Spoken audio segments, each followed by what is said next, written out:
Zrobimy dzisiaj drożdżówkę, najlepszą drożdżówkę mojej mamy z truskawkami, kruszonką, no i trochę lukru na wierzch. Będzie pysznie, mięciutka, rozpływa się w ustach. Zaczynam od rozczynu z drożdży. 50 gramów świeżych drożdży ląduje do miski. Dodaję łyżkę cukru, 2 łyżki mąki i kilka łyżek mleka. Mam tego mleka przygotowanego ciepłego 250 ml, ale trochę sobie już tutaj doleję, tak żeby połączyć składniki na taką gęstą papkę. Tak przygotowany rozczyn nakrywam ściereczką i odstawiam do wyrośnięcia na 15 minut. Następnie wrzucam pozostałą mąkę do misy robota i pozostałe mleko. Dodaję 4 żółtka, cukier waniliowy, 1 opakowanie, 4 łyżki cukru i wyrośnięty rozczyn. Zaczynam wyrabiać i jak mi się połączą wszystkie składniki, to dodam sobie jeszcze roztopione i lekko przestudzone masło 100 gramów.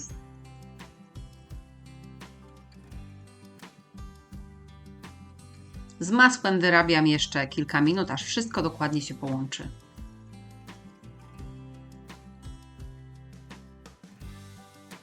Wyrobione ciasto posypuję lekko po wierzchu mąką, nakrywam folią spożywczą lub ściereczką i odstawiam do wyrośnięcia na około 1 godzinę.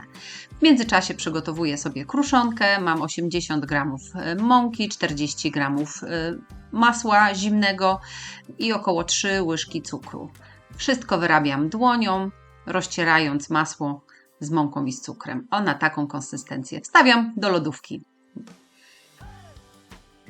Ciasto wyrośnięte przekładam na blaszkę o wymiarach 25 na 35 cm, wyłożonej papierem do pieczenia i rozciągam ciasto na całej powierzchni blaszki. Nakrywam jeszcze ściereczką na 30 minut, żeby jeszcze trochę podrosło. W międzyczasie pokroję sobie na ćwiartki truskawki. Pamiętajcie, że wszystkie składniki Wam wypisałam również w opisie tej rolki. Na wyrośnięte ciasto wykładam truskawki i posypuję kruszonką po wierzchu. Ciasto wstawiam do piekarnika rozgrzanego do 170 stopni i będę piekła około 50 minut. I gotowe. Jeszcze poleję sobie po wierzchu lukrem, ale możecie po prostu posypać cukrem pudrem, jak wolicie. Ja robię lukier z kilku łyżek cukru pudru, odrobiny soku z cytryny i odrobiny wody. Jeszcze lekko ciepłą kroję. Nie mogę się powstrzymać. Pachnie obłędnie, a smakuje jeszcze lepiej. Uwierzcie mi, że jak raz ją zrobicie, to będziecie robić ją codziennie albo nawet i 2 razy dziennie, bo jest taka pyszna. Koniecznie zapiszcie ten przepis na później. Całe lato robię ją z różnymi owocami, jakie tylko mam pod ręką. Każde się nadadzą. Smacznego!